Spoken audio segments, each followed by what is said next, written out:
Men and the boys who aspire to become men are in a sorry state. If only there were an organization to encourage boys to strive for goodness, self-mastery, and excellence. Oh, wait! Such an institution already exists, or did until it was dismantled. The Boy Scouts of America, that storied organization that once epitomized the best of masculinity, is no more.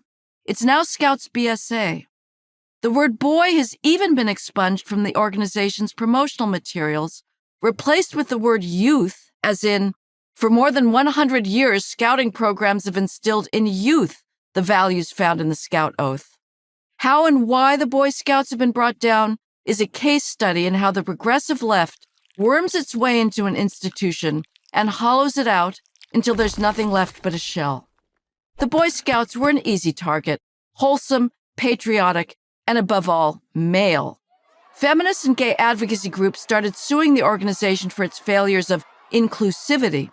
In 2015, the Scouts dropped its ban on openly gay Scoutmasters. Trans Scouts came next. In 2019, Scouts admitted girls.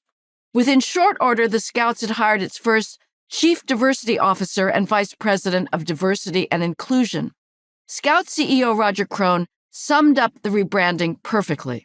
He told the Associated Press that the name change, Boy Scouts of America to Scouts BSA, sends the message that everyone can bring their authentic self and be welcomed. All this has happened when the need to valorize males or merely acknowledge their existence is greater than ever. But of course, that was the idea, to emasculate the Boy Scouts. What could be more frightening than an organization that aspires to create good men?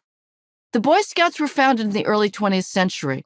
The British war veteran Robert Baden-Powell despaired at the lost boys he saw in London's slums, seemingly deficient in the Victorian virtues of honesty, hardiness, and self-reliance. Baden-Powell envisioned an organization that would combine boys craving for heroism with a code of chivalry, wrapped in the lore of the outdoors. He and his North American counterparts understood masculinity as self-sacrificing and ennobling.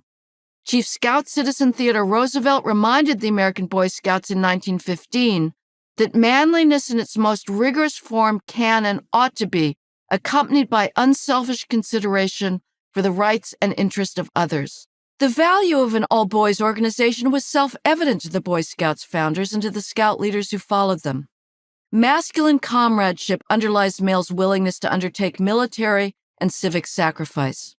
Boys compete with one another, torment one another, but also elevate one another. They seek adult males to emulate, ideally their fathers, but in the absence of their own father, a father figure embodying masculine virtue. That father figure can even be imaginary. Boys' aspirations are fired by tales of male courage and the accomplishment of great feats. Today, American boys are plagued by fatherlessness. Whereas in the early 20th century, boys lost their biological fathers to war, industrial accidents, and tuberculosis, now they lose them to parental irresponsibility. In 2022, 40% of all American children were born to single mothers. Black newborns faced a catastrophic 69% illegitimacy rate, while more than 53% of Hispanic children were born to unmarried females. Whites had a 27% illegitimacy rate. The rate among the white underclass is twice that. Boys suffer the most in the typical fatherless household, with its lack of structure, parade of shiftless boyfriends, and inconsistent discipline. There are exceptions to this chaos, of course. The disintegration of the family coincided with the devalorization of males, making the possibility of even a symbolic father figure remote. Positive male characters in television and movies have, more often than not, been replaced by dolts and abusers. Feminism was zero-sum. It championed females by tearing males down. The concept of toxic masculinity was active decades before the American Psychological Association declared traditional masculinity a malady. Civilization creating traits such as competitiveness, stoicism, and the desire to provide for others, the APA declared, were not behaviors to be promoted, but to be fearful of. One can guess what Teddy Roosevelt would have thought of all this. He and Baden-Powell wanted to equip boys with a timeless code of selfless values to help turn boys into good men, worthy husbands and fathers. No one thinks of asking the Girl Scouts to sacrifice the word girl in the name of inclusivity, nor end its all-girl membership rules. Only men are called upon to cancel their presence and their traditions. With the final erasure of boy from Boy Scouts of America, the progressive left has brought down another American institution. The Boy Scouts are no more.